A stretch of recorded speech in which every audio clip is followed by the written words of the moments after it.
Today, we're diving into a really powerful, poetic plea for the voiceless. It's a call to listen, to really feel, and, ultimately to act. So let's just jump right in with its very first line.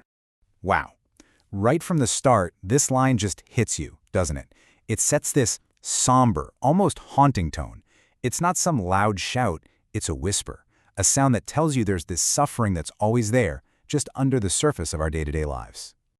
And this isn't just a one-time thing. The source makes it clear that this is a constant, unheard chorus of distress.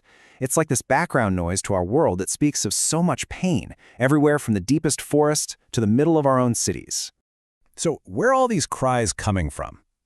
Well, the source paints this really broad and honestly heartbreaking picture for us, pointing out some very specific places where this suffering is happening. The very first image we get is about confinement. In cages small. I mean, that just says it all, right? It's about a life with no freedom, a life that's totally constrained. And it's just a complete denial of what it means to be an animal. But it's not just about those small cages. The view pulls back to these fields afar. And this points to the kind of suffering that happens on a huge industrial scale. Often way out of sight in farming, where an individual life just gets lost in the numbers. Then it gets even more direct. It talks about the pain that animals endure for our own purposes, whether it's for our entertainment in circuses or for our scientific research in labs. This is where suffering is a direct result of us using them. And it's not always direct use either. A lot of the suffering comes from our neglect and just our impact on the world around us. Think about stray animals on the streets or wildlife trying to survive in polluted rivers. Our actions and our inactions, they have real consequences. After painting this huge picture of suffering, the source just hits you with this incredibly direct question. It's not just for effect, it's a real challenge to every single one of us. It forces you to stop and think for a second. Can I hear them? But here's the turn. The piece doesn't just leave us in despair. It pivots right to the solution, and it puts the responsibility right on our shoulders. It all comes down to one single powerful idea: choice. This line right here, this is the absolute heart of the argument. It starts by saying, yep, humans are the cause of the harm. But then, right away, it gives us this empowering message. We hold the key, the power to either let the suffering continue or to stop it. It's completely in our hands.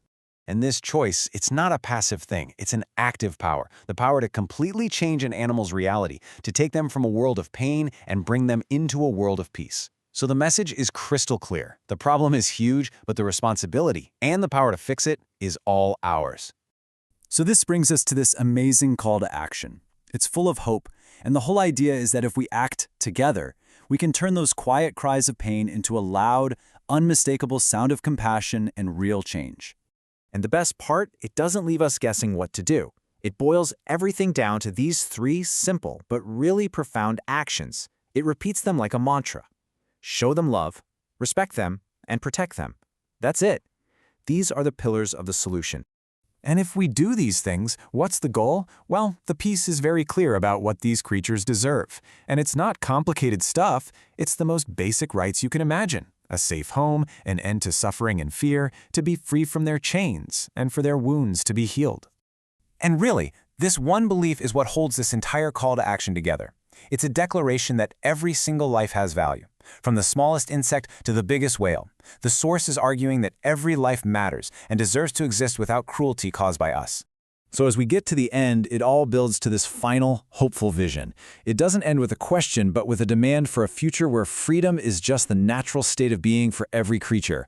A new way clean. And this just lays out the transformation so perfectly, doesn't it? On one side, you have the grim reality it describes, all the cruelty, suffering, and fear that needs to end. And on the other side, you see the incredible potential of our choice to let kindness grow, to give peace, and to heal pain. It's a straight path from here to here. And so we're left with this one final, lingering question. It ties everything together. Those cries at dawn, the suffering, our choice, the call to action. It's not asking if we can do it, but if we will. For every single voice out there, will we be the ones to finally let freedom flow?